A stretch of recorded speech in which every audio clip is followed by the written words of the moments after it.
Thank you very much for being here this afternoon. I appreciate it, and thank you, Gina, for inviting us. I'm really happy that the community colleges are represented as well as they are here today in this discussion.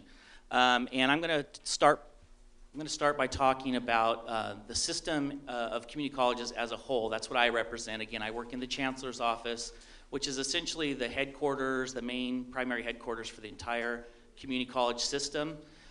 Which happens to have 112 community colleges throughout the state of California. It's the largest system of higher education in the United States.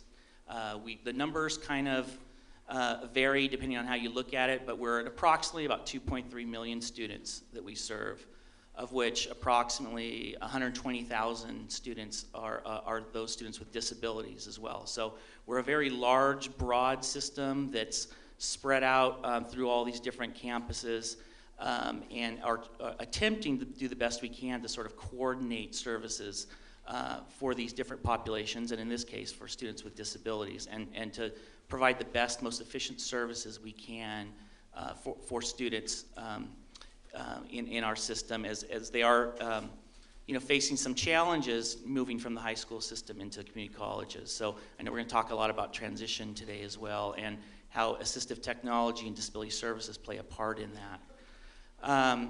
One thing you're going to notice is that as the different representatives from colleges talk, you'll see that the services that are provided from campus to campus may be a little bit different. The individual accommodation plan that we develop for the students are going to vary significantly depending on those individual students' needs. But sort of the broad array of services may vary a little bit from campus to campus.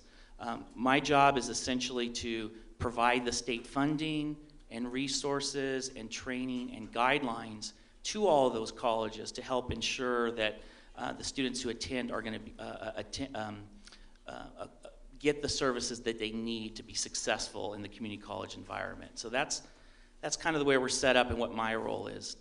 Each of those 112 colleges have a disability services office.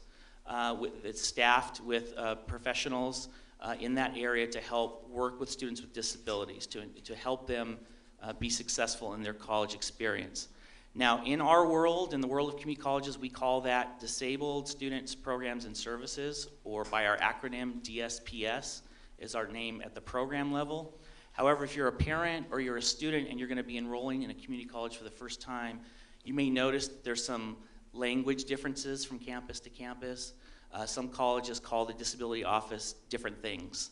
Some keywords you might look for, things like accessibility center or disability resource center, or in many cases they do just go by the name of the program, which is DSPS.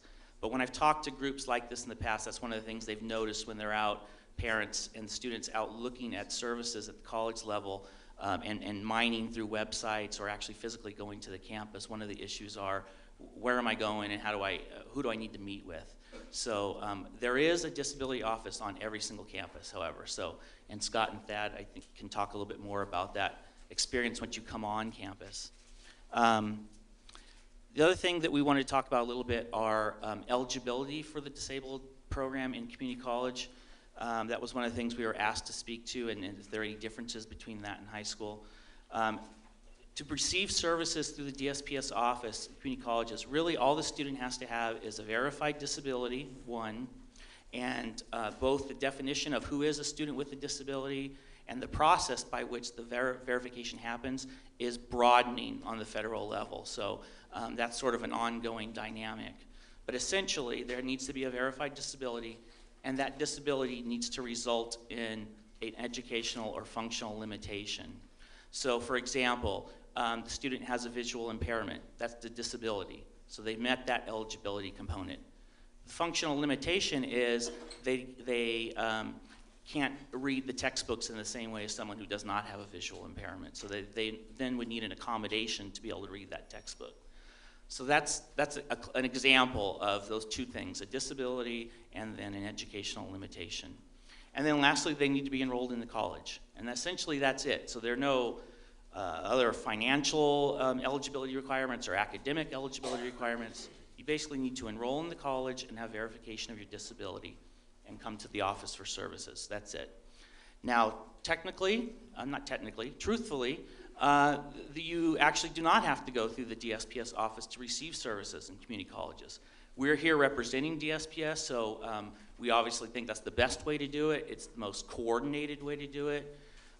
It's the most efficient way to do it in most cases.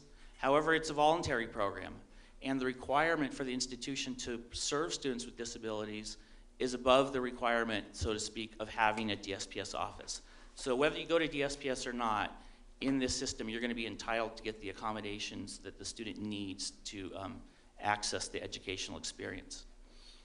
The next part of eligibility, not really part of eligibility, but the next part of the process, once you come into the DSPS office and are determined eligible, is to work in what's called at the federal level the interactive process.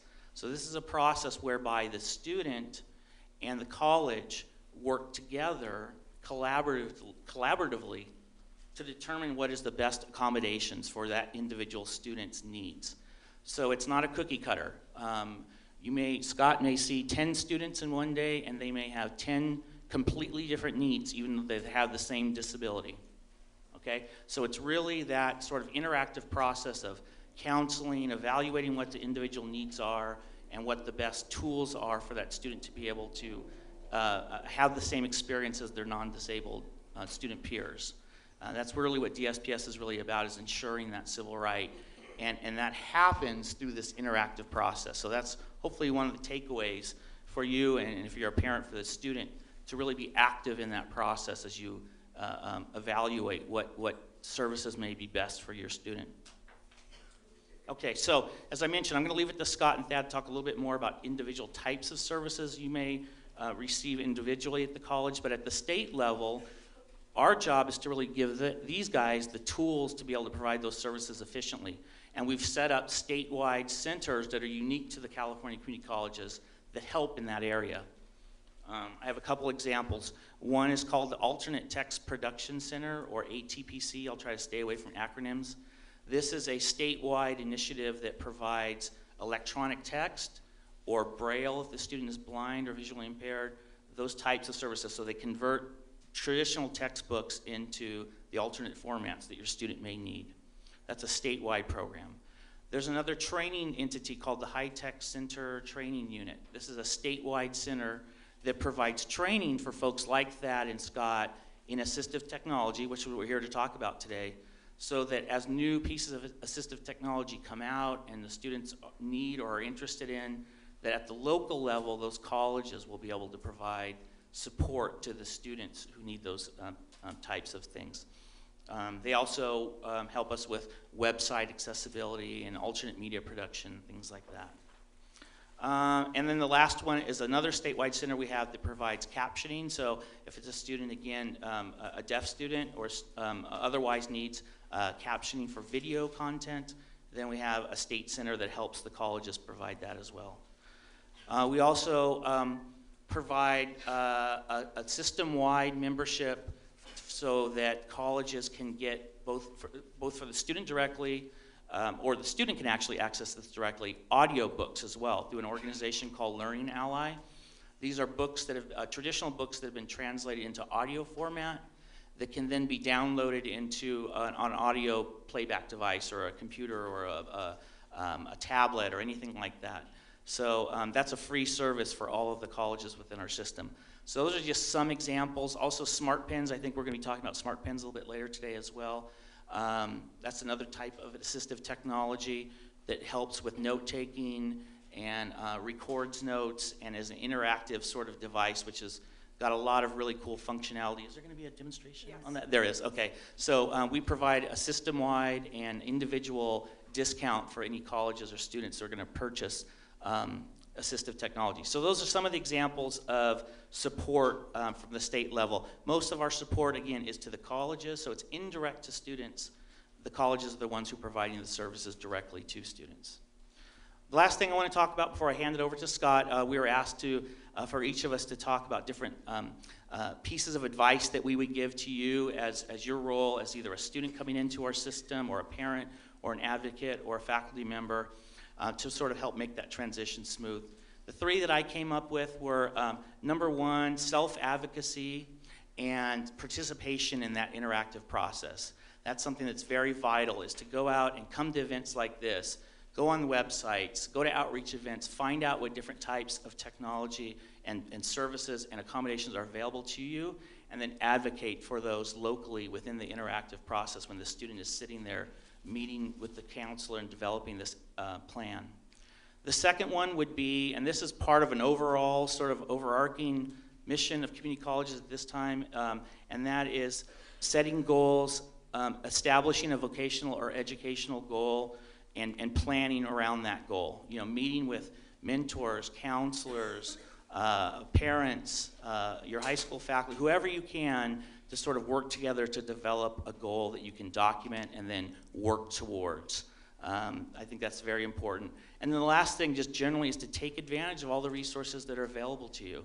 You know, literally, you know, if you're interested in a college, walk through the college, visit the Learning Resource Center, visit the Student Services Office, join peer clubs, find out as much as you can about the services that are available at that individual college and take advantage of them.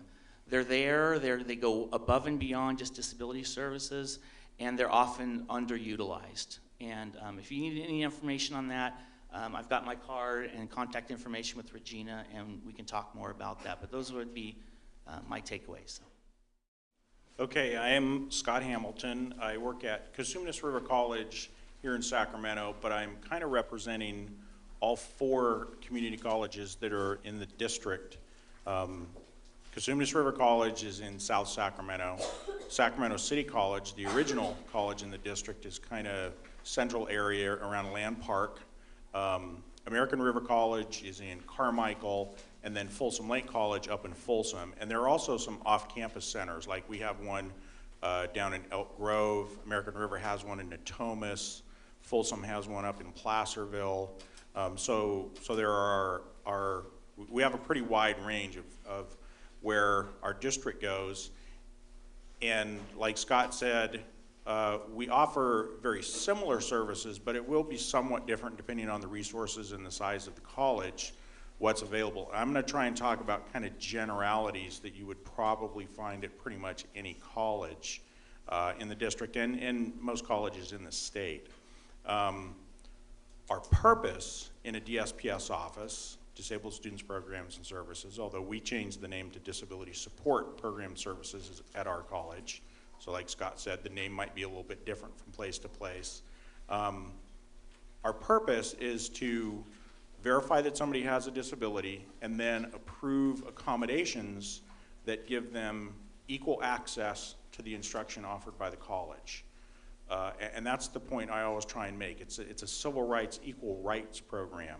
It is not a guarantee of success or failure. It is supposed to be a guarantee to have an equal access to the instruction, to the information provided by the college. The way I conceptualize college to new students, parents, I'll say it's an information exchange. That's what happens. Information goes back and forth. So you receive information, or the student receives information, textbook, lecture, movies, presentations, different ways. So you have to be able to receive the information, take it in, store it, take pieces of information, form them into larger concepts, group them together. So those first 2 steps, receipt and storage, that's learning. But to get credit for having learned, to get unit credit, you have to prove that you learned. So that's information out. Write a paper, take a test, give a speech, weld 2 pieces of metal together if you're in welding class. It depends on the class. So we can't do anything about storage. We can't change somebody's brain, but we can change how the information is exchanged. The easiest, most obvious example always is if somebody's blind and I give them this piece of paper, I gave them all the information, but it's not in a form that they can use because of their disability. So we will change it. We will change it to Braille or electronic text so they can access it. They still get equal access to the information, even if it's in a different format. That's the basic concept for everything that we do. And then it takes an individual professional talking to the student to figure out what is it that they need to make sure that they get equal access. Some people, it could just be physical access. Some people, it could just be getting priority registration. So because they have a condition where they know that they get either emotionally or physically or mentally fatigued, so they need to put time in between their classes. So it can be a lot of different things, and we could spend days talking about the variations of it, but it is individualized to do an adjustment or an accommodation to make sure that information is accessible to the individual. And we do that by approving what we usually call accommodations. Federal government will call them academic adjustments or auxiliary aids, but we tend to call them accommodations. So you'll hear that language when you come in our office. Eligibility, Scott pretty much talked about. You have to have a disability that meets the federal or state definitions that causes some educational limitation, and that's what we actually accommodate. We accommodate the limitation that the disability causes. We don't accommodate the disability, because it doesn't matter what you call it. It doesn't matter if you call it a rocking chair. If somebody has a condition which limits one or more major life activities, that's the federal definition, which in the case of college and what we're talking about is generally the life skill of learning, and that's what we will accommodate. That's what we will adjust for someone. We cannot adjust the level of the information. That is a difference between special education and college. In special ed, it's very individualized, and the goal is progress for the individual. In college, hopefully there's progress, but the standard is equal access. So it's not exactly the same. In some ways, it's very different than special education. And you kind of have to keep that in mind, and that's something else I could talk about for hours. But I have a handout, so when you come outside, I've got a handout that kind of talks about that. They also wanted us to talk about some of the specific assistive technology that's used in our center or our colleges. I'm going to talk about just a few specific ones in some broad categories. One are screen readers. It is text to speech. So it's taking print, whether it's originally in print on paper or electronic, and using software to convert that into speech that someone can hear. So for various reasons, they may have difficulty, might be a visual impairment, might be a learning disability, might be a brain injury, could be a lot of things that print doesn't work very well for them. So we will convert or acquire electronic versions of that text so that a person can use a screen reader. And there are a lot of different software that can do that now, and some of it's free. The one that we generally will show students, I just showed a student a couple hours ago a little demonstration of something called Naturallreader. It's downloadable. I'm not a tech guy, and I downloaded it, and I can use it and show it to students. It's pretty easy to use, and you can take any text that's in text format. It's a Word file, it's a searchable PDF, it's HTML, and you can have the computer read it to you. There are other ones, other free ones. There are others that you would have to pay for that are taught in a lot of places. One is called JAWS, and I don't remember what JAWS stands for, but it's called JAWS. Job accommodation with speech. There you go. Also Kurzweil, that has a lot more features to it, but one of the features is that it's a screen reader, but that's one thing that you will find in every one of our colleges is screen readers, and also people to show them how to use it. In our district, we don't have classes specifically to teach assistive technology, but there are individuals who can show them how to use it, and then a lot of it's just practice on the part of the student. We also have, at pretty much every college, speech to text. If someone has difficulty writing, whether it's handwriting, using a keyboard, or if they just process information better into speech than they do into writing it out manually, then all of us have a program called Dragon Naturallyspeaking, where you can either record speech or use a headset so it'll do it live, and it will convert speech into text. It takes a lot more training. You have to train the program to your voice, and it takes a while to get used to if you want to use all the voice commands to run the computer, but that technology is also available and has become a lot more affordable from when I first saw it I'm old, a long time ago. The first time I saw it, they were very happy because they had just decreased the price to $10,000. But that was a long time ago. Now you can get them for under 200, under 100. So there's also speech to text. We also will have screen enlargers. So if someone can see the screen but they need it enlarged, Zoom text is a pretty standard piece of software. Most computer systems now have enlargers already built into the software or into the operating system, but if you want a separate one, we all have Zoom text. We also are all going to have CCTVs, which are magnifiers. So if you have something in print, it's just a camera that points down, and you can place a book or any kind of print underneath it, and then it shows you on a screen in an enlarged version, and you can adjust the how large it is. So every college is going to have those and possibly more. Scott also already talked about alternate media production, so we can get the text into electronic form, or we can produce Braille for students if they need that. Like I said, we will do some individual training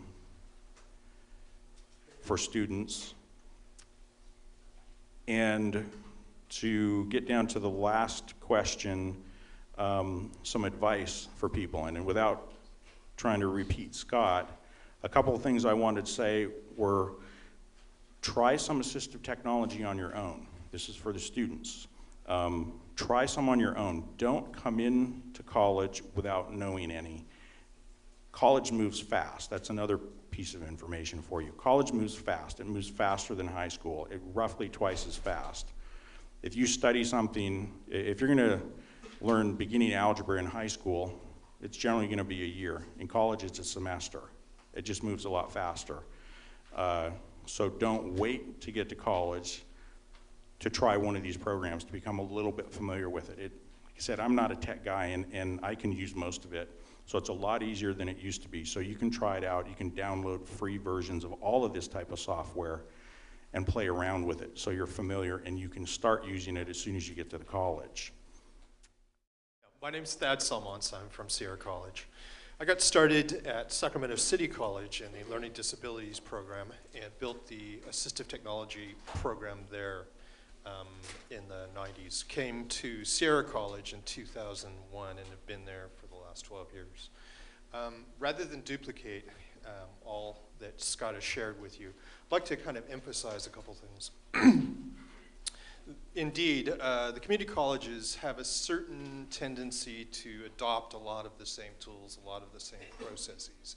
And so certain software programs are going to be found pretty frequently throughout the system. And we're talking about scan and read, like Kurzweil or any of the other competitors. Text-to-speech programs included. Speech recognition programs, Dragon Naturallyspeaking, is pretty much ubiquitous. The ways that we go about it may differ slightly, but we all kind of benefit from the same resources, frequently from the same training, from the same kind of coming together via professional groups.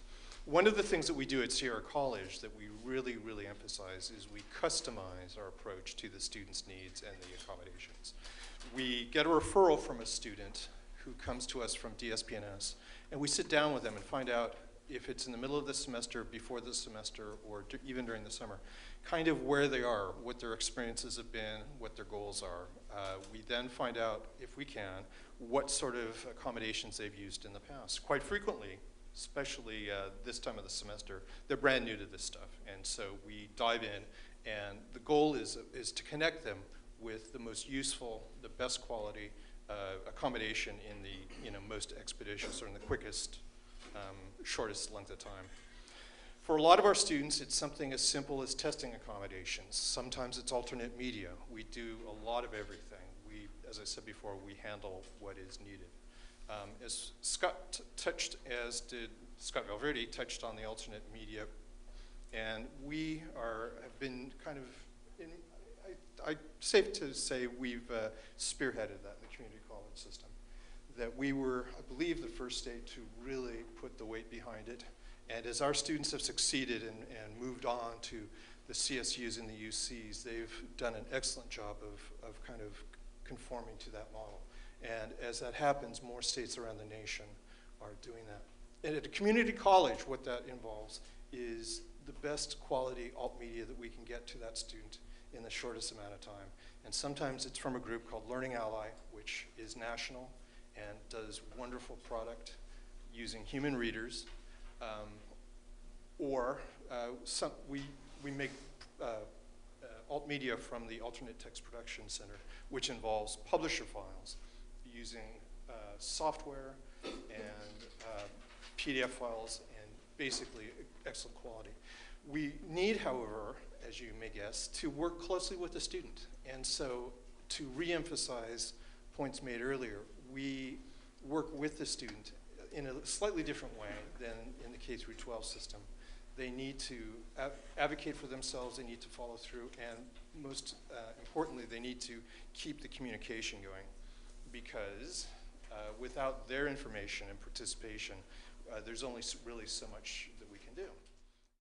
Hi, my name is Joshua Hoyer. I work as the Assistive Technology Analyst for UC Davis, and this is a little bit out of my comfort zone right here. I'm usually used to dealing with maybe at the most maybe 10 students at a time, where I provide demonstrations of the assistive technologies that we provide at UC Davis. A lot of the things that we're actually looking at are some automated services as well as take-home software for our students, so they're not having to pay for anything and it's all uniform across the board. There is, I guess you can say, an assessment that is needed when you're actually getting accommodations from the Student Disability Center, which at UC Davis we call it the Student Disability Center, but it differs for every campus, kind of like the community colleges. We do require that you bring in documentation from a professional, and we have specialists who go over the documentation, and then they sit down with the student to determine what kind of accommodations best fit for them. Now they come to me if they are determined to be accommodated for like note-taking services, or if they need alternate media, or if they're needing other types of assistive technologies. I also look over the voice recognition for like Dragon, Windows speech recognition, or even some other products like Siri or something like that, trying to use that for dictating any kind of documents out that you need.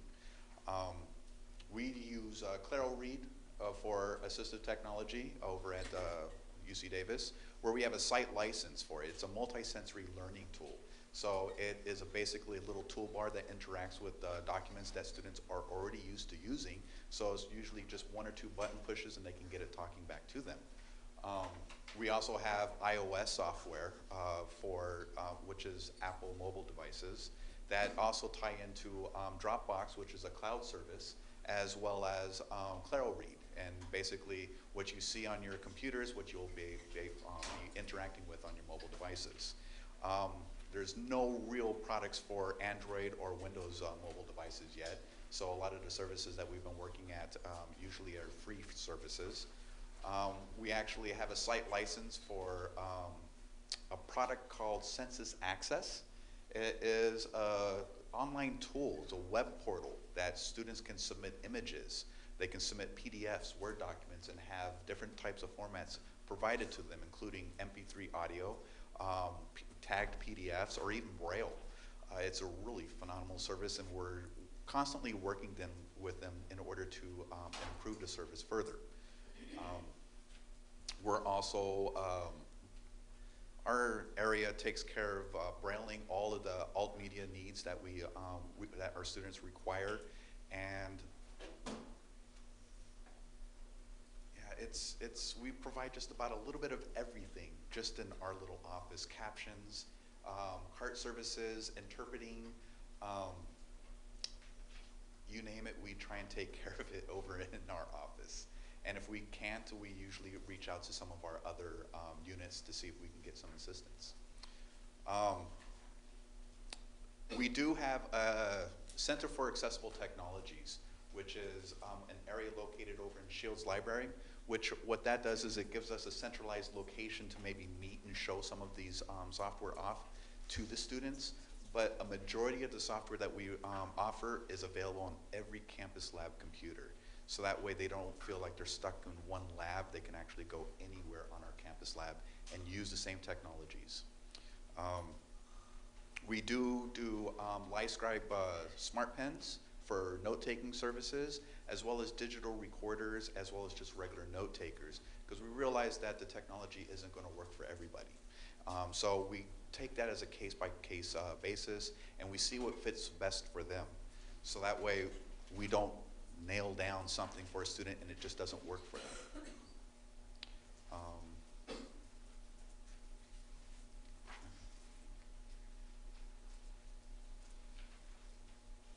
We do also offer drop-in hours for our students for coming up with workflows that they can use for these assistive technologies that we provide to them.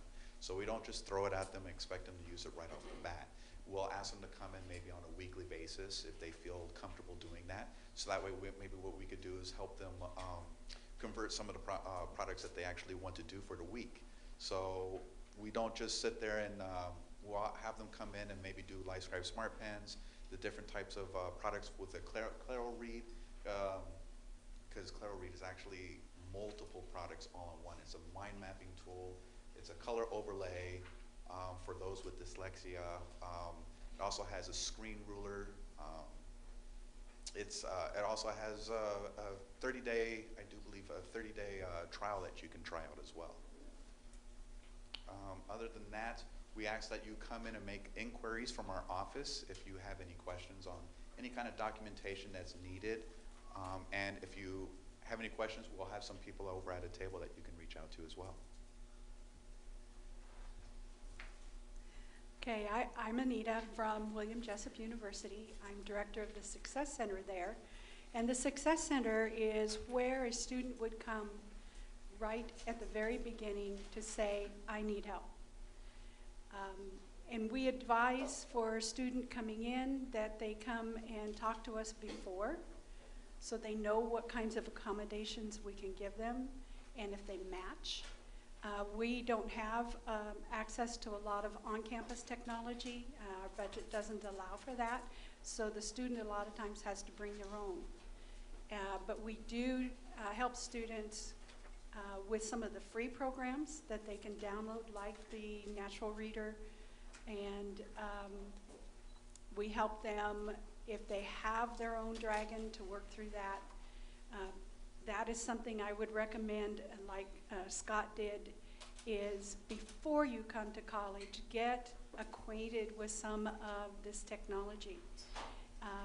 At colleges like William Jessup, small colleges that don't have huge budgets, that don't have site licenses for technology like Dragon, Naturallyspeaking, that is something that you will need to bring yourself, so get used to that, used to the product so that you can use it as soon as you get there. But once you come and talk to me, we talk about what the disability is, what accommodations you will need, have documentation ready.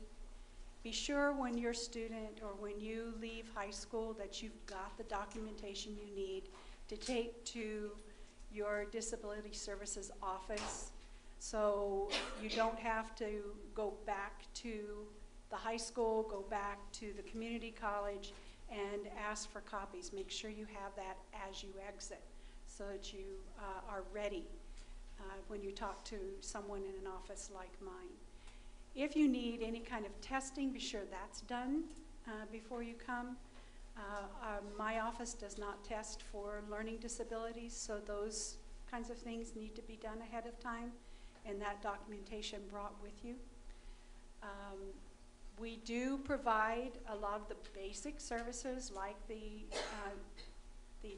extra time on tests, note takers, the books. I will work on getting the students the books that they need in either an e-text or an audible format. And we will train them on things like Natural Reader, Read Please. And I have a brochure at my table that it lists a few of the free downloads that students can use that will help with mind mapping, screen readers, things like that, so you can come take a look at that. I spend a lot of time with my students and trying to figure out like Scott said, you can talk to 10 students a day with the same disability and each one needs something different.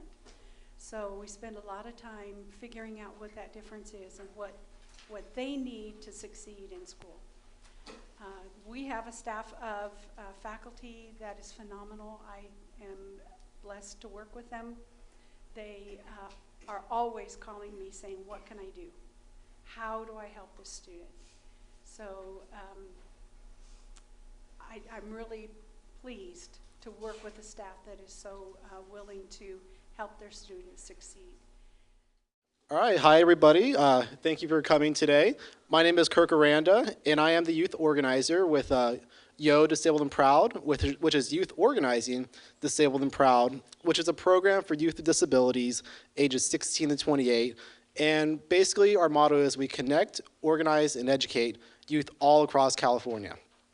We work on various campaigns, such as educating students and teachers about disability history in the classrooms, as well as working on anti-bullying campaigns all across California, such as organizing anti-bullying events, like what Alexa and I actually did last year in Berkeley and here in Sacramento.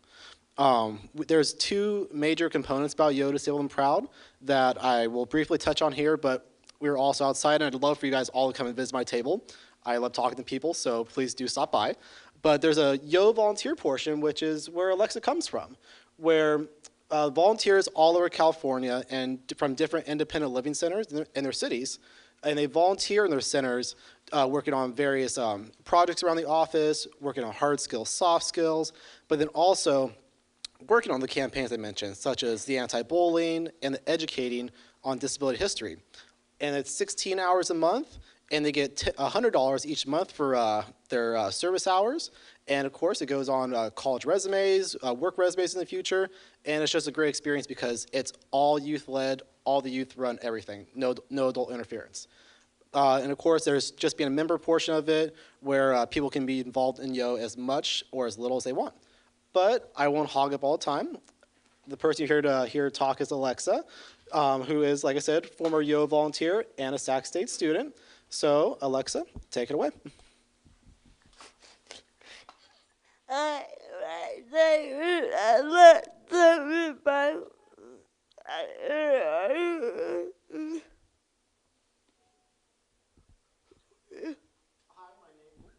Sorry about that. Hi, my name is Alexa Mcbride, and I'm a recent Youth Organizing Disabled and Proud Volunteer Corps alumni.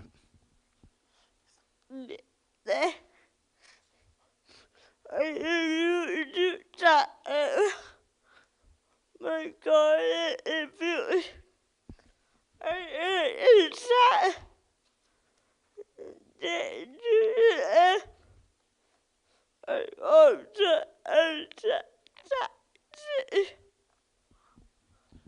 Today, I'm going to talk about my college experiences, and I'm a student at Sacramento State University and at Sacramento State College.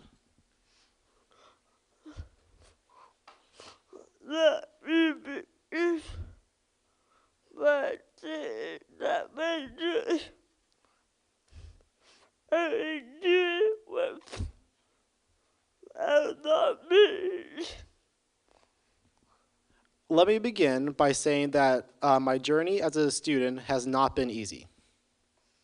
but I people around me do support and guidance.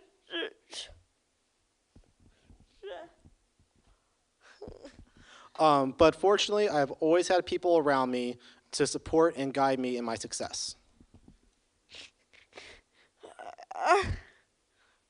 I rely on me support out there. Technology device that I made with I got to it. I rely on many different assistive technology, AT devices such as my power wheelchair that I control with my head.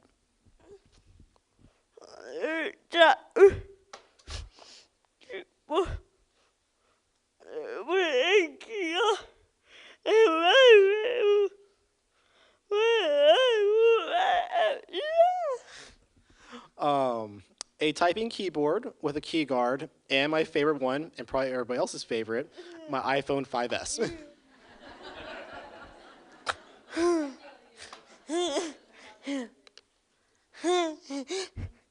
When I got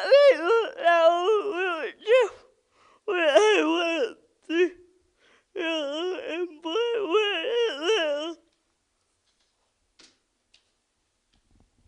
I got my first power wheelchair when I was 3 years old, and oh boy, was it little. my body that was good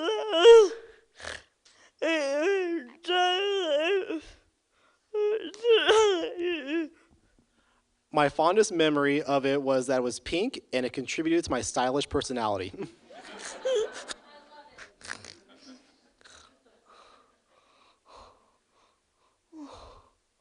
I only could do my power wheelchair with me. I have always controlled my power wheelchairs with my head.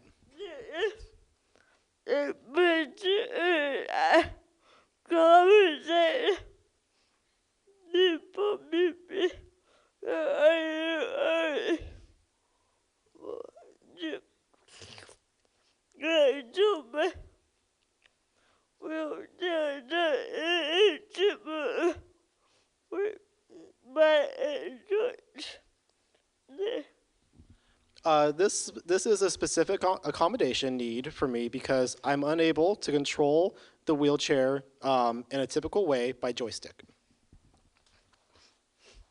My body is constantly and you can show and I have little control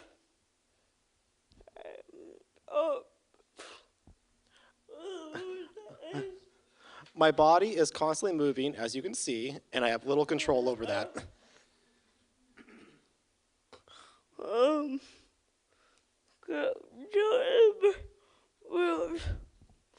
My brother kept me back. Without my power, I wouldn't be doing the best. I have to that. Controlling my excuse me. Wow. Controlling my wheelchair by head gives me better control. Without my power wheelchair, I wouldn't be nearly as independent as I am today. In my ways, I'm getting around. It is my way of getting around. Now keep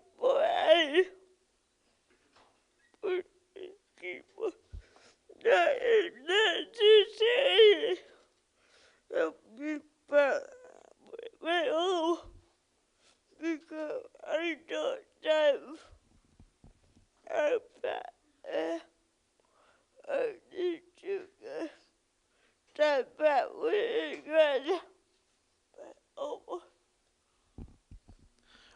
keyboard I use with a key guard does not necessarily help me with my homework because I don't type that fast, and I need to type fast when it comes to my homework. But if that would help if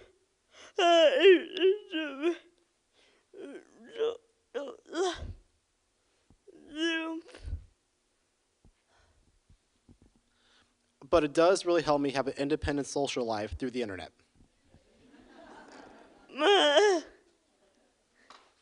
my teacher allowed me to accept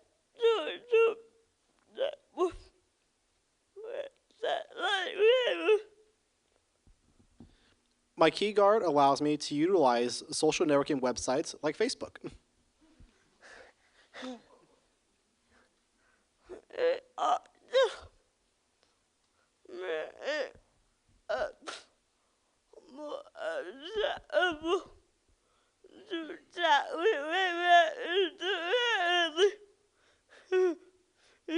I don't know about you, but I don't let somebody if I want to. It also makes it more accessible for me to chat with my friends independently because I don't know about you guys, but I don't like somebody to always be in my personal space.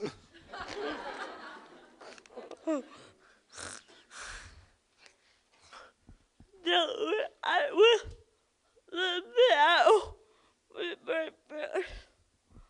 I also have involvement number that we allow without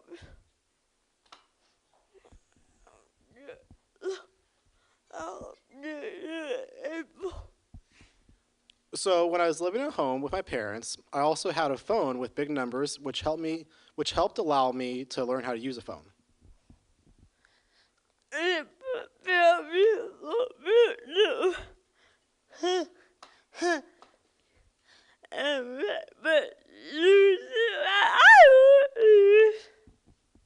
It prepared me for future phones and makes using my iPhone a breeze.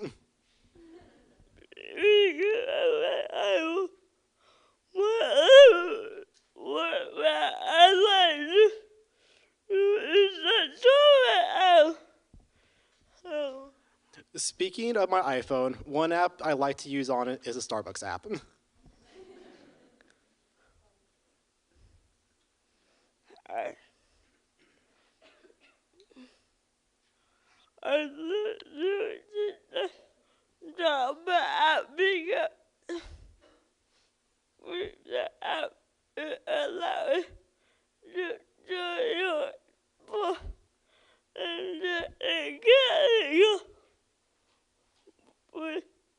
Allow me to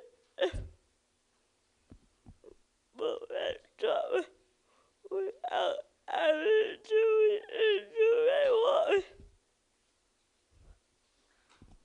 I love using the Starbucks app because with the app, it allows you to turn your phone into a credit card, which allows me to pay for my Starbucks without having to reach into my wallet.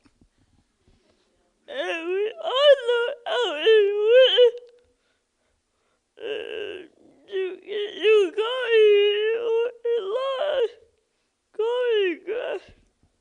And we all know how important it is to get your coffee before a long college class. I also would like to show you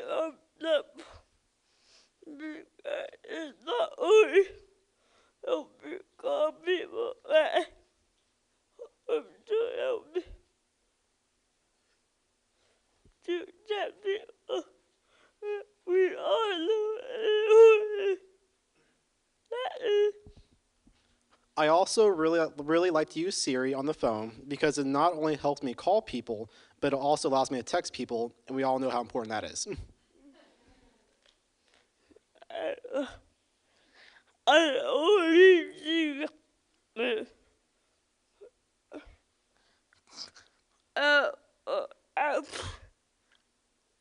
that but like you do. I'm always discovering other apps that make life easier for me. You did everywhere. And it help people without the everything. AT these days is everywhere and helps people with and without disabilities each and every day. I am very happy with the teacher about application.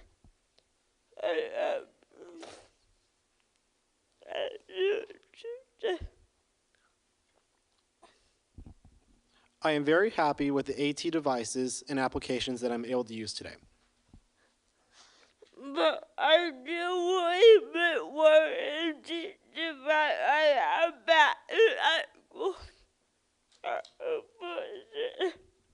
but to get a bit more.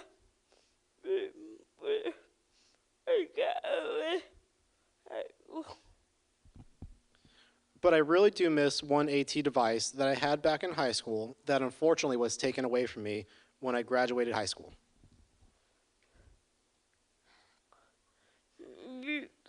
That way.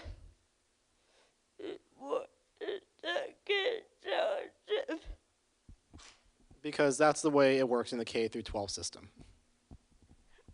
You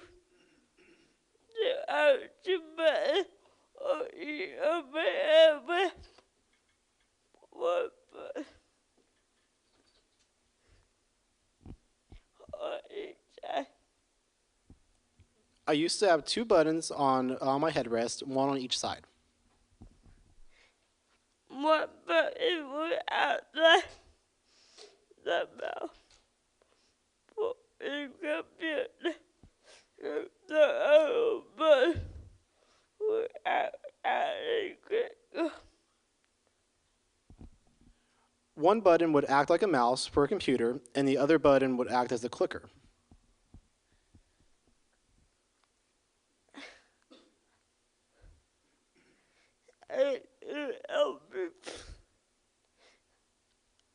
It's not with my goal because I actually line up and for doing computer. And it helped me a lot with my schoolwork because I didn't have to rely on my assistants while doing my computer work.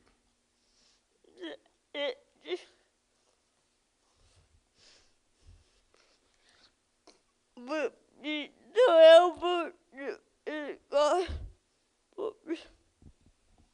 This AT would be so helpful in college for me. it worked in fact the way for me to do my own. Allow me to even do it. Oh, it's a bad. I like it. It was a faster way for me to do my work and it allowed me to even do my homework independently, unlike today.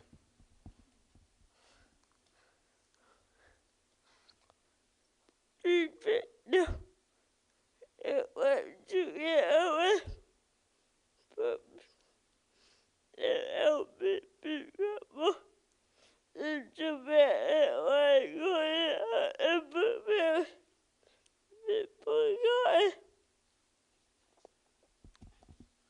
Even though it was taken away from me, it helped me become more independent while growing up and preparing me for college. It's nice.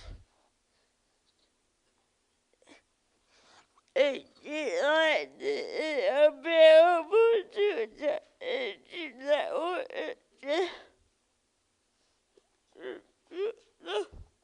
the bubble. We have that we don't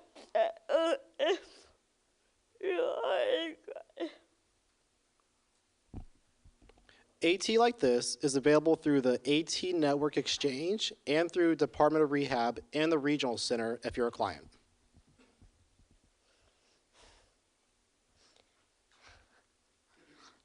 I, I, I, but,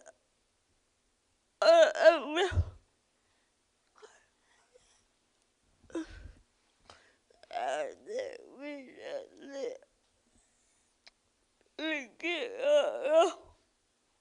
for people with disabilities to know what resources are available to them. More importantly, what they provide for each individual. I was unaware of that until recently. It's critical for people with disabilities to know what resources are available to them and, more importantly, what they can provide each individual. One of my biggest success God was moving away from that was but I was so for such a God and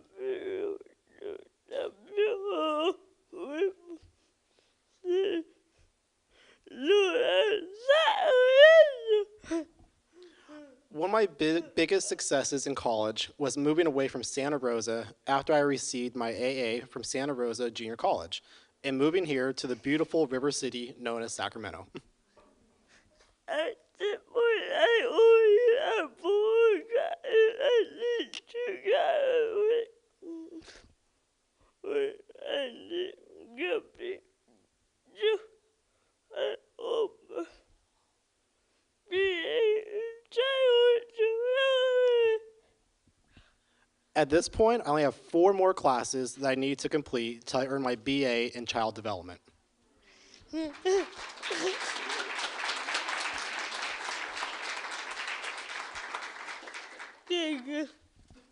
Thank you.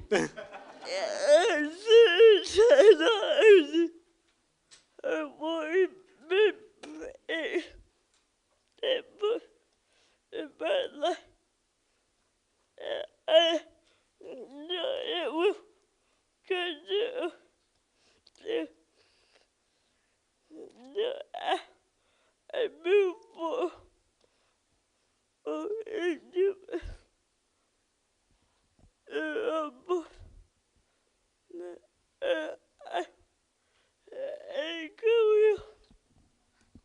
Assistive technology has really made a difference in my life, and I'm sure it will continue to do so as I move on to employment and a career. My experience has been in life. And I really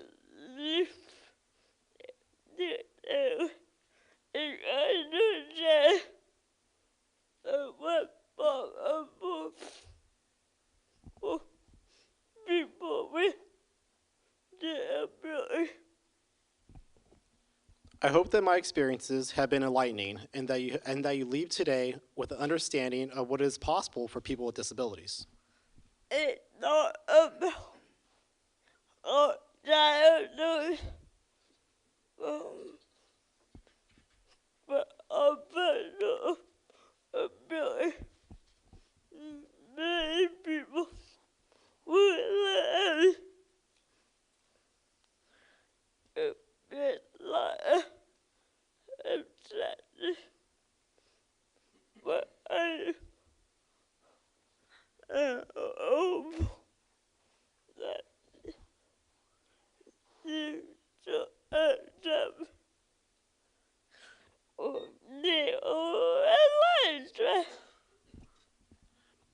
It's not about our diagnosis, but our functional ability. Many people would look at me and make lots of assumptions, but I'm hopeful that those sorts of judgments will change over my lifetime. Can you allow me for you to Thank you for allowing me to share with you today.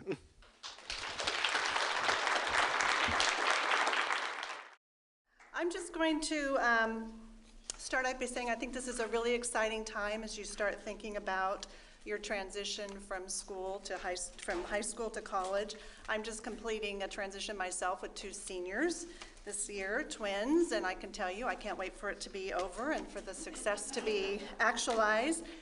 It's a state of everyday normal to experience apprehension and anxiety as there's so much to do, so many options to explore, pros and cons to weigh, decisions to hear about, both good and bad, and to process, and decisions to make. It's a really overwhelming time. Under the best of circumstances, but adding on to that the layer of having a student with a disability just makes it all that more important. I applaud you, both students and parents, for being here to prepare yourself more adequately to prepare for that. There are obviously lots of differences between K-12 and college. These are some of the things that you were to talk to my kids, these were the first things that came to their mind. Things like, boy, I'm going to a bigger campus that's going to be a lot more interesting than my high school campus. Like rock climbing walls. Who would have thought, that would have been a extracurricular activity available on a lot of college campuses. Another thing that they were excited about was they don't have to take 8 a.m. classes anymore. They can structure their days to stay up really late, sleep in, and start classes at 3 o'clock in the afternoon. What a revelation that was. Junk food for breakfast, lunch, and dinner. My son can't believe his good fortune that his school will have a Taco Bell and a Domino's pizza in the student union that he can live off. All those years of healthy eating, gone. But that's not to underestimate that there are a lot of real differences that you can expect. It's a huge transformation that our kids make when they take this leap from high school to college. And some of them can be life-changing, some of them can be good, some of them can be bad. We know that as an adult, as an 18-year-old heading off to college, you are going to be treated as an adult, and that can be a huge, huge change. Different structure, fewer rules and regulations. Nobody's necessarily going to be taking attendance and seeing whether you're coming to class or not. You need to make and keep your own schedule. You need to balance work and play. Those are all huge challenges for any child to make that transition. Different responsibilities. These are now your decisions, actions, and lifestyles that dictate whether you're successful or not. You have no one to blame if your laundry isn't done and you have nothing to wear. Different expectations. People will expect more of you. Different subjects. The nice thing, this is one of those pros, you have the ability to explore numerous paths, different types of interests, and just to focus your time and energy on things that you're really interested in learning. There will be different ways of teaching that our students are typically expected or used to. Facts may be less important, and being able to understand the why and the more abstract thinking behind subjects is more expected. No more grammar and spelling. Now it's all about being effective writers. Different ways of learning. More big lectures, small group, lab, all sorts of additional options available to students which may be of benefit to them. Study groups. But grading may also differ significantly as well. You may have classes where everything's essay tests. You may have classes where projects, a large end-of-the-year project determines your grade. So just being aware of some of those differences. College may be more competitive. In a college environment, you're graded more on the curve and compared to your peers versus learning a specific set of standards and being able to demonstrate your knowledge. So an 85% may always equal a B in high school, but it may not always equal a B in college if your teacher's using different grading methods available. And just the differences day to day. Kids have to adjust to the fact that their schedule's different every day. They're used to a high school environment where things stay pretty static. And living there as well as taking classes there. So a lot of differences in terms of environments, and a lot of differences also in the disability laws that support our students in these two settings. We've heard a little bit of some of this from our panel, but as a student with a disability, your rights and protections will change as well. As a student in K-12, you had a right to a free and appropriate public education, a program that was uniquely designed to meet your needs and to ensure your success. In order to attend college, you will need to meet all the criteria that that college sets for getting into the program, and will have to participate in coursework as it's provided to all students equally. Teachers are not required to modify their coursework or their expectations. What you do have is the right to accommodations. So leaving high school knowing what those accommodations are that you need and benefit from will be extremely important. Like we talked about in the last slide, the responsibility of those accommodations will shift to you as well. In high school, your teachers and staff were responsible for figuring out what you needed, for sending in support to your classrooms, for providing extra instruction for you outside of the general education setting, to help you be successful. If something wasn't working, it was their job to fix that. In college, students are responsible for self-identifying their needs and for obtaining the documentation that they need to ensure that those are available to them. Students are responsible for notifying staff of their disability and their need for accommodations. While your parents can be there to support you and give you guidance, students will have to do their own advocating. And I know we talked a little bit about self-advocacy in the panel as well. So there's really two equally important areas to focus on while you're still in high school.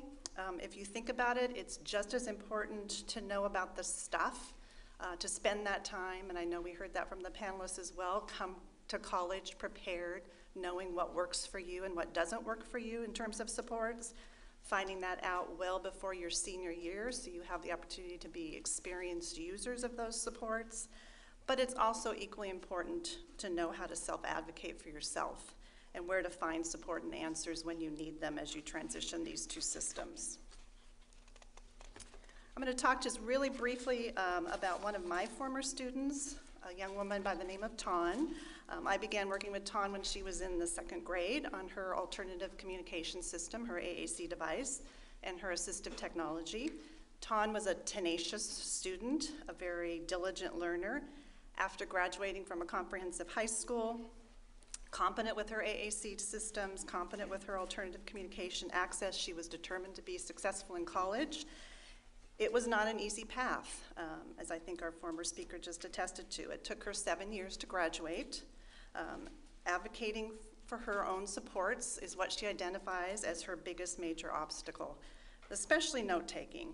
Although she was always assigned a paid note-taker for her classes through the Disability Programs and Resource Center on her campus, at times she had to report individuals who either showed up late or didn't show up at all, or took sloppy or inadequate notes for her. She became prepared by always taking carbonless NCR paper with her so that she could ask a classmate to step in and fill in for her. Another struggle she had was finding and keeping affordable physical care attendants with her so that she could stay on campus throughout the day. When these supports fell through, she would have no option but to return home when she needed to eat, drink, or use the restroom. Tawn did make that journey after 7 years. She stuck through it and managed to get through everything she needed to do, and she's currently a studio artist and shows her work in galleries in San Francisco area. She continues to develop and utilize those all-important advocacy skills. One of her biggest frustrations today, if you read her Facebook page on a daily basis like I do, is transportation. She depends on a van service to get her to all of her places she needs to go. She's a very busy and active young woman, and she constantly deals with substitute drivers, drivers who don't know her routes, drivers who won't communicate with her using her AAC device because they don't realize she's intelligent and knowledgeable about where she's going.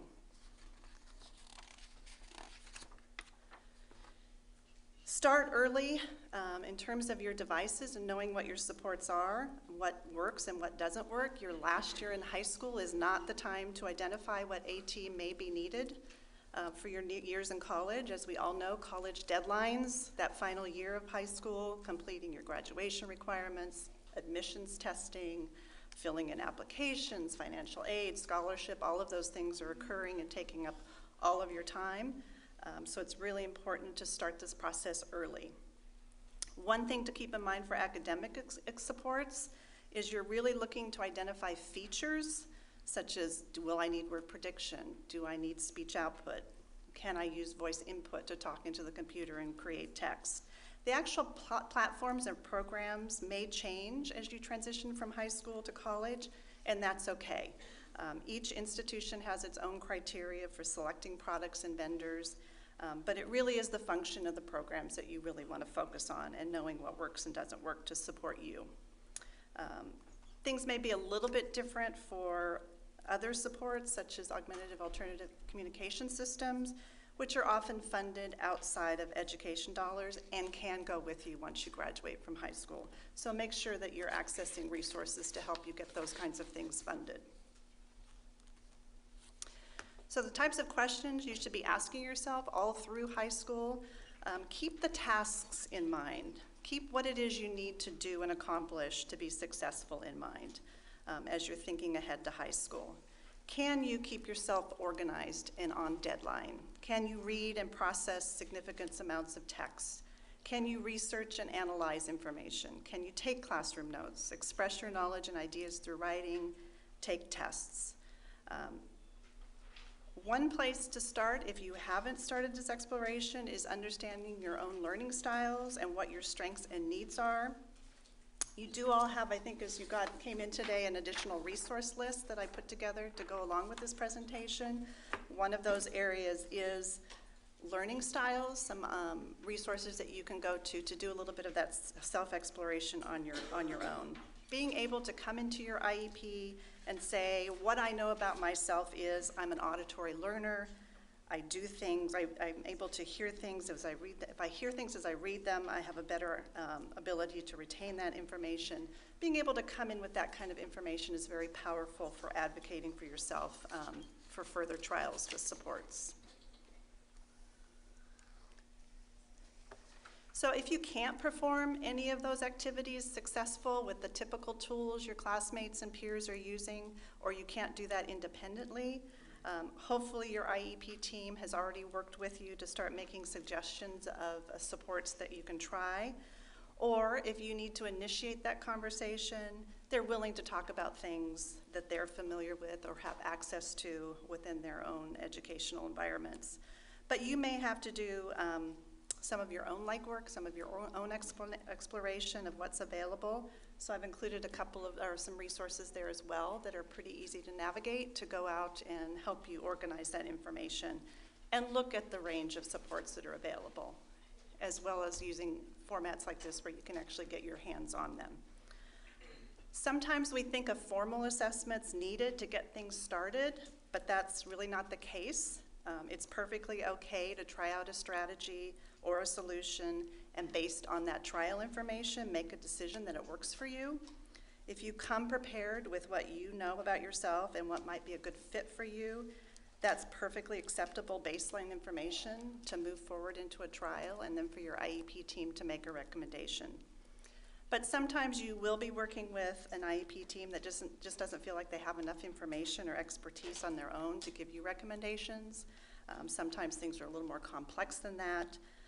And even with the exploration that you've done, you're just not sure where to proceed. So just know it's the IEP team's obligation to look for additional consultation or assessment from someone more knowledgeable if that's the case. So ask for it if you need it.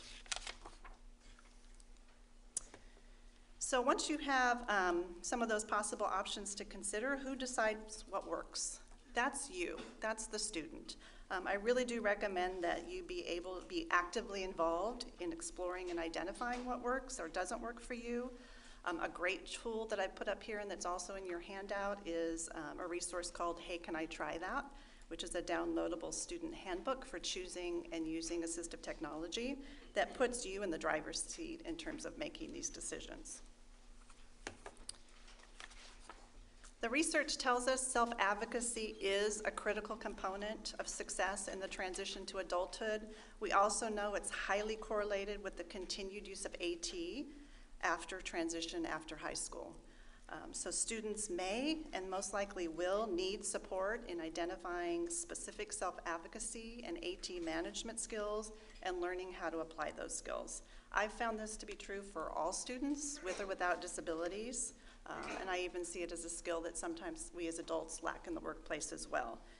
being able to successfully get your needs met, and we have to remember that we may need to support our students in being able to break that down and really know how to do that. So again, there's some resources to explore in that area as well, developing self-advocacy skills.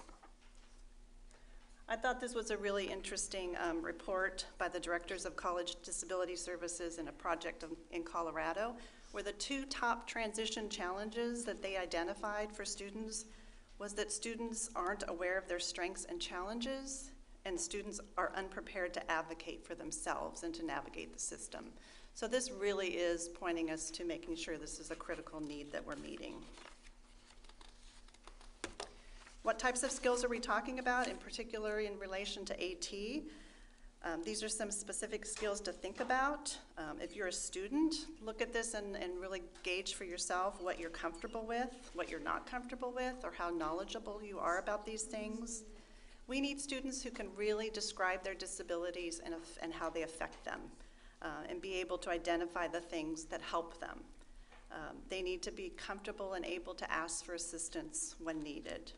They need to know how to set up and operate their assistive technology or tell someone how.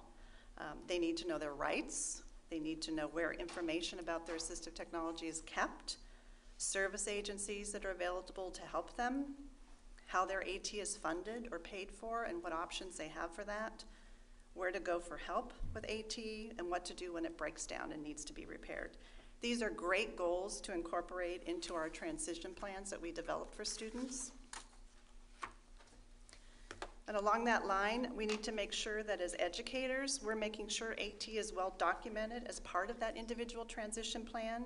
We document AT in all sorts of places in the IEP, but as kids start to turn 15 and 16, it's really important that we most specifically look at the transition plan as the real results-oriented part of the IEP.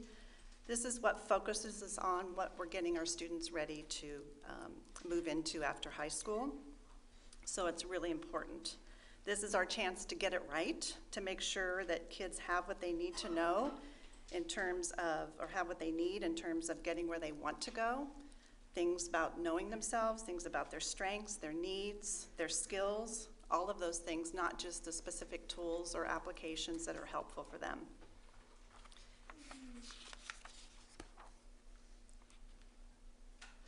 And we need to specifically get our transition goals right.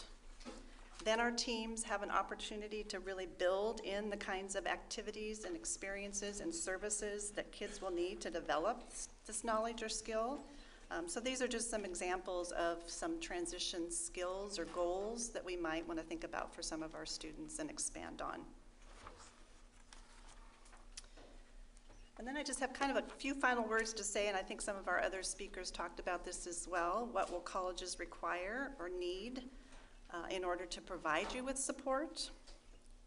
We know that IEP is an important document for keeping our team accountable while you're in high school, but each college or university will have specific documentation requirements, so check with your schools of choice in terms of what they need. Your school district will provide you with a summary of what they call a summary of academic achievement and functional performance. That's a whole mouthful, I know. And that will include specific recommendations for accommodations, supports, and AT resources. Make sure that's accurate. Make sure it's inclusive of everything that works for you. That's a really important thing, moms and dads, to pay attention to as you're developing those final IEPs from high school. As was touched on earlier as well, colleges may require current comprehensive assessment, detailing the impact of the diagnosed disability with recommendations for accommodations. So you may want to think about leaving high school with an updated assessment. Most colleges will expect that to be current within 3 years. So if you haven't had assessment before you leave high school, it's a good thing to ask for, because that will be something that you may have to be financially providing if you don't have a current assessment. So that's basically what I wanted to share today. Good luck. I wish you great success in all of your promising futures, and hopefully we'll be hearing from some more of these fabulous students being successful in the future. First of all, I'd like to thank the UC Davis Mind Institute for inviting the Department of Rehabilitation. And we also have Jeff Simons, one of the rehabilitation engineers here that's going to join us in our presentation. My name is Kami Rituda, and I am one of the vocational rehabilitation counselors. I work out of the Northeast office, which is off of Madison and Sunrise, one of the many offices of Department of Rehab. We do have many offices located throughout the state of California, and in your handout, I hope everybody was able to take one as they walked in, but we do have the list of our Department of Rehab offices on there with their contact information. First of all, we're going to start our presentation by providing some background information about Department of Rehab, who we are and what we do. Okay, so the Department of Rehabilitation basically is an agency that provides employment and independent living resources for people with disabilities. So I'm going to share with you our mission statement. The California Department of Rehabilitation works in collaboration with consumers and other stakeholders to provide services and advocacy resulting in employment, independent living, and equality for individuals with disabilities. So let's talk eligibility. So how does one become eligible for our services? So there are two ways. There's presumptive eligibility and there's eligibility. In presumptive eligibility, a consumer is presumed eligible based on being a Social Security, SSI, or SSDI recipient. The other way to be eligible for our services is by meeting our eligibility criteria, and here it is.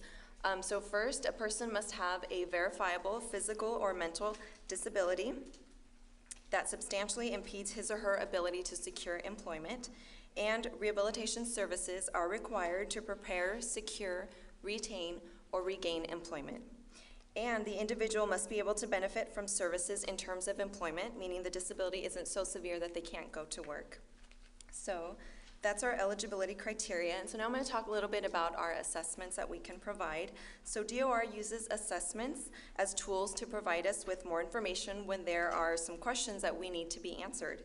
So for example, assessments can be used when more information is needed regarding an individual's work skills, their abilities, their level of support needs, and functional limitations. Assessments can also be used when there's some lack of information, lack of medical information as far as the disability. So going back to our eligibility criteria and having a verifiable disability. So sometimes, for whatever reason, an applicant may come to us and they're not able to provide information on their disability. So we can provide assessments in that case to help verify and document that disability. Okay, so now we're going to get into the assistive technology portion of our presentation. So I'm going to start off by providing you with a definition of assistive technology. This is based on our California Code of Regulations. So assistive technology is defined as any item, piece of equipment, or product system, whether acquired commercially, off the shelf, modified, or customized, that is used to increase, maintain, or improve the functional capabilities of an individual with a disability. So Jeff is going to go into more detail regarding AT devices in just a little bit, but first Kami is going to speak to you about DOR's ability in providing AT support. All right, so I'm going to go over the question, the million-dollar question that I'm sure all of you guys came here to get an answer to, and that question is, does DOR support students with assistive technology devices, right? Right? Okay, well, unfortunately, I probably have an answer that you all may not necessarily like, but this question cannot be answered in black and white. I can't say yes and I can't say no. It all depends on, it's a case-by-case basis. So some of the answers, some of the questions that we as counselors ask ourselves in determining whether an individual or one of our consumers will go through an assessment for an assistive technology device are the following. So the first question is, does the client's disability warrant a need for aids or devices? And the second question is there another method of accommodating that client's disability that is more efficient and less expensive? And this touches on, the second point touches on comparable benefits, which I'll go into a little later. Third question is the assistive technology device necessary, not is necessary, for the individual to complete the rehabilitation program. In this case, we're looking at college. Is there an assistive technology device that is necessary to help the individual complete the training program or to reach employment? And then the fourth point is we want to make sure that there is no medical contraindication. We want to make sure that the device is appropriate, that there is nothing that would harm the individual. Just to continue, a few more questions are, is the client's disability stable enough for the client to benefit from the assistive technology device over a prolonged period of time?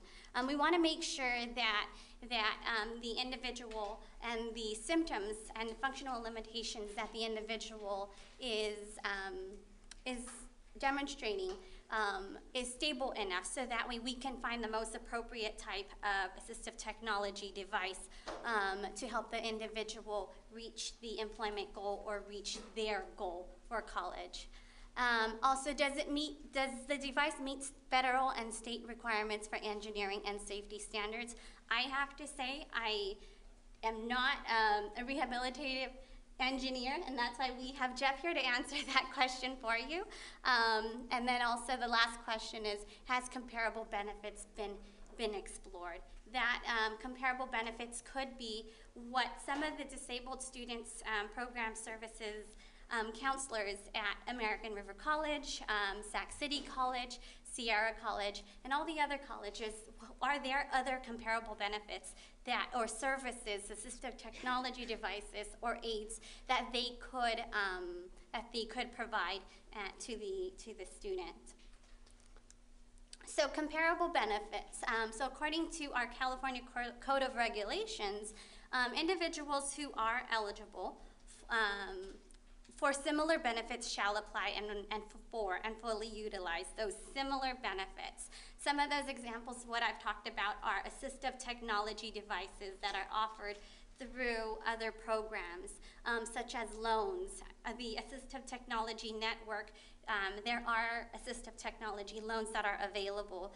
And also we look at, does your insurance cover a part of the cost of the assistive technology device? We also look at financial participation when issuing or considering assistive technology devices. We go through a process, and there's a couple of factors that we do consider for when we do compute financial participation. Some of those factors could be the client's income, how many people are living under the household, dependent children, liquid assets, as well as the monthly income. I think I've already talked about that. But there are some exemptions, such as an individual who is receiving Social Security disability insurance and an individual who receives any type of public assistance. So going into the assistive technology assessment, I have to stress that we as counselors are not the experts to determining or figuring out what it is that the individual needs. In fact, the individual is the expert. The individual, we hope that the individual would be able to identify what his or her functional limitations are. And that's why it's so important to, during your high school and while you're in high school, to start learning about your strengths, your challenges, your needs. And so you are the expert, as well as I am going to turn it over, the presentation over to Jeff, because he is also our expert. My name's Jeff Simons. I'm a rehab engineer, or engineer as my kids like to say. I'm also what's called an assistive technology practitioner. But anyway, I've been doing this 25 years, which makes me feel old. And anyway, I'll kind of go through these real quickly here. A lot of what I do, I go out to people, I see them in their home, school, wherever. I do not sell anything. I look like I'm homeless or something because I carry a bunch of bags in and things like that. to people's homes to have people try the various things and whatnot, because there's a lot of technology out there. Functional assessment, you may hear functional capacity assessment as well. Sometimes that's dealing with how long can a person sustain? Can they type, 40 words a minute for an hour? Can they do certain tasks? A lot of times you'll hear it with more, not so much related to this, but lifting. Can somebody do a certain amount of lifting and things like that? Task analysis is a lot of what I do when I'm out seeing, because what drives the technology is what you are doing with it, what your tasks are. Do you want to be able to, complete your homework assignment, in a reasonable amount of time, and some things like that. There's also environmental kinds of things. I do worksite assessments as well, quite a bit of those. And just so you know how this kind of works, I am not a Department of Rehab employee. I'm an outside vendor, and there's other outside vendors other than me that do this kind of work as well. So I'm kind of representing all those, not just my own company. But so Department of Rehab would contact me and say, hey, Jeff, we need you to do an assessment of somebody. So I go out, I see them, I meet them, I bring all sorts of things and whatnot, and I write a report to Department of Rehab with what I'm recommending and justifying. And it's up, they're the ones that decide what they're going to purchase and some things like that. And I know it's not and I can't even tell the person, I can't guarantee what they're going to purchase and things like that. But I would say they do support, most of the times when I'm seeing somebody, there's a lot of things out there, and they generally do a very good job of supporting whatever's been recommended. There are times, actually, I do, part of the engineering part is there's times when I'm seeing people that there's nothing commercially available, and sometimes custom modifications are needed. So, why get an assessment? Well, and I think it's really important because I run to a lot of people that say, oh, my friend has got XYZ program and that's what I want. Well, there's a ton of things out there. Just because it works with one person, as you heard some of these panels people say, doesn't necessarily mean it's going to work for somebody else. I look at my job as to present the options to the person. I don't sell anything. So I can give them what I think are the advantages and the disadvantages of all the options that are out there. And so that's kind of why I try to educate people. They are in the driver's seat, but I'm just telling them, because I don't think everybody knows that there's 10 different speech-to-text technologies out there and what the differences are between Natural Reader and Kurzweil and all that. They may know they want that, but what are the differences between those? So that's kind of what I do when I come out. And the third one down there, I try to match what I think is the person's abilities to what technology can work the best for them. But I do think it's kind of important to, if a vendor comes out or somebody comes out to do an assessment, find out if they sell anything or not. They should be upfront about that. I have a bias. I kind of like that I don't sell anything, so I'm free to recommend whatever is out there kind of thing. Some people do sell certain products, so they kind of have that. But you should at least know that ahead of time. And I think this kind of procedure is pretty typical with other places Department of Rehab uses. You pretty much contact them, they need a referral, and then they come out.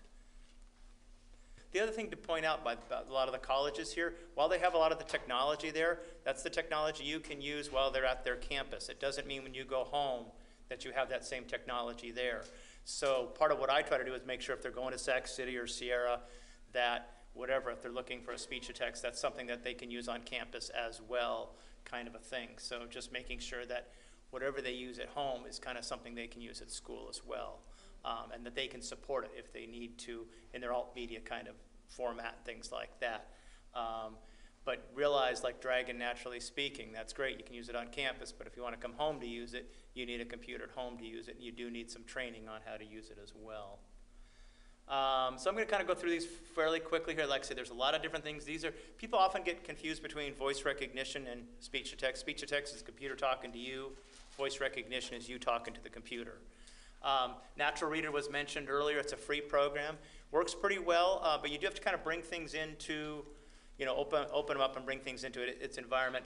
Text Aloud is another one that's kind of not very expensive, but it works on top of most programs. I have Microsoft Word, and on the top of my toolbar, there's a thing that says Text Aloud, so I can open it up when I'm opening up Word. So there's subtle differences between the two.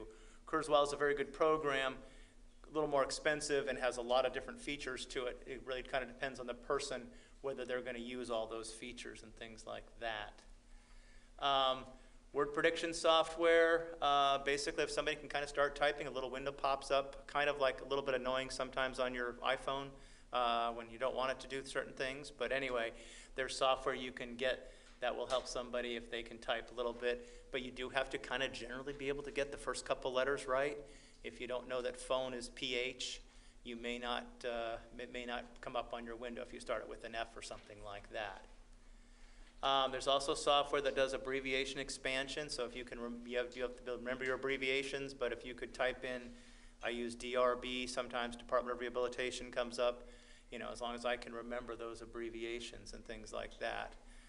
You can actually have quite a bit under one abbreviation. I use it also because I do a lot of work with certain companies. I can type in a company name like EMS, Exact Microservices, their name, address, phone number, and all that stuff comes up, so I don't really have to remember all that stuff. So it's kind of a nice feature that's built into a lot of things.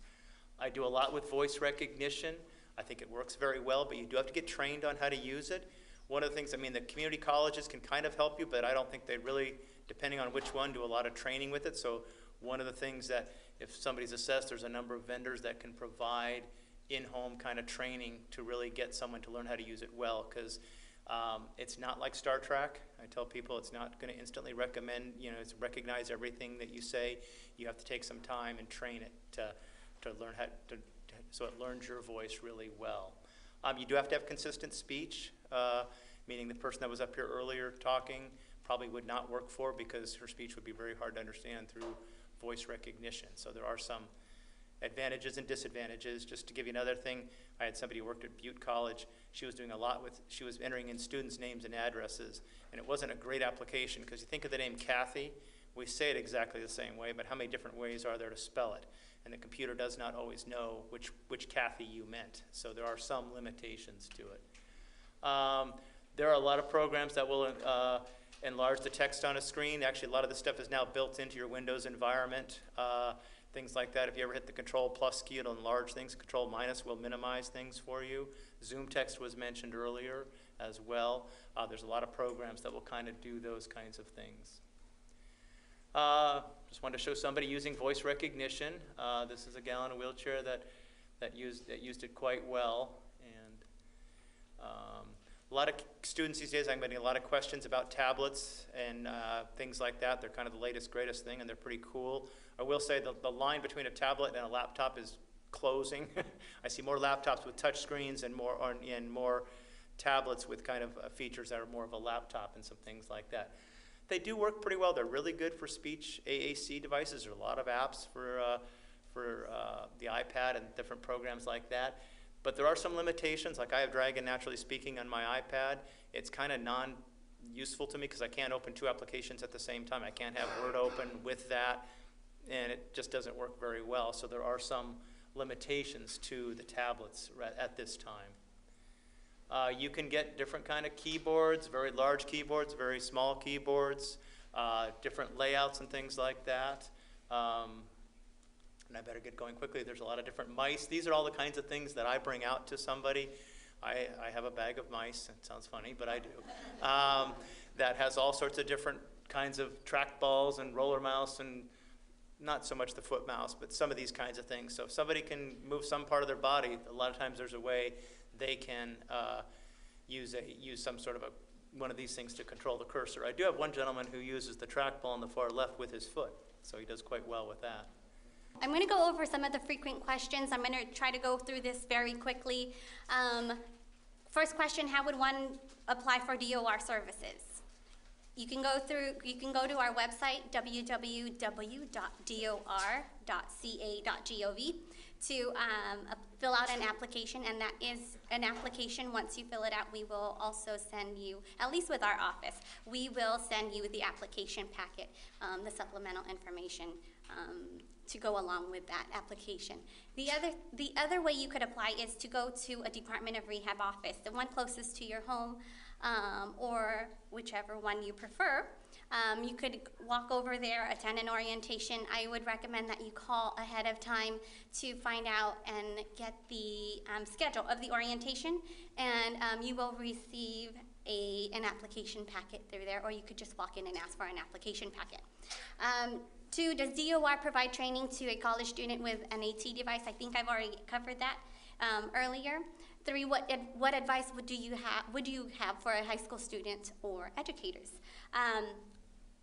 This has been answered throughout the entire course of this this meeting. And one thing that I do want to stress is that you definitely want to start to learn more about yourself, become more self-aware of your strengths, your challenges, learn about resources.